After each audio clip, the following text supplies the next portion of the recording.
Looking forward into 2017, we're confident of further growth. We reckon it'll be about 3 to 5% in volume terms and about 5 to 7% in revenue terms. We think the GB market is likely to soften, and that's predominantly as a result of the uncertainty of Brexit and the issues around the exchange rate, but saying that North America and Europe should remain strong. And you can particularly see that in terms of the flight availability into Ireland for 2017 is strong going forward, so that should help tourism.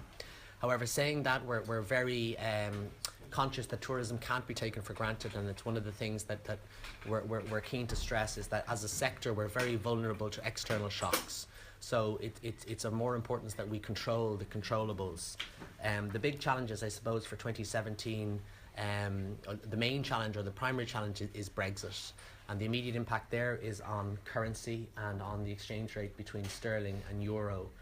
Shortly after Britain voted to leave the EU, sterling fell by about 20%. Now it's recalibrated a bit, but we do expect that once Article 50 is triggered in March, sterling will remain relatively weak, and that makes Ireland a more expensive holiday destination for British consumers.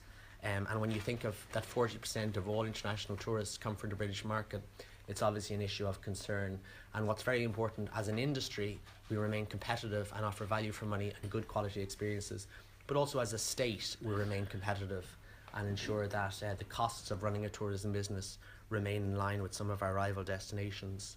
On the Brexit point, on the kind of more long-term issues, it's all to do with the new EU-UK deal, and we're very keen that tourism has got a place within that new deal. So issues such as the common travel area and retaining the common travel area are absolutely critical to Irish tourism. If you like, tourism is defined by the free movement of people, and the idea of a hard border on this island would undermine tourism's potential and our growth potential for the future. Likewise, things like liberalised aviation access is critically important that that's retained within any new EU-UK deal. The UK, obviously, being part of the EU at the moment, is part of the Open Skies Agreement. Once the UK leaves the single market, it's no longer part of the Open Skies Agreement. And what's very important is that a new aviation agreement is put in place to retain liberalised aviation access between the two countries. Looking beyond 2017 towards 2025, we're very confident for the sector. We think that it's got significant potential, and ATIC today has published a 10-point plan of outlined ambition for tourism 2025, and we think as a sector we can increase the overseas earnings by 50%. So we think the international visitors spend in Ireland by 2025 can be as high as €7 billion.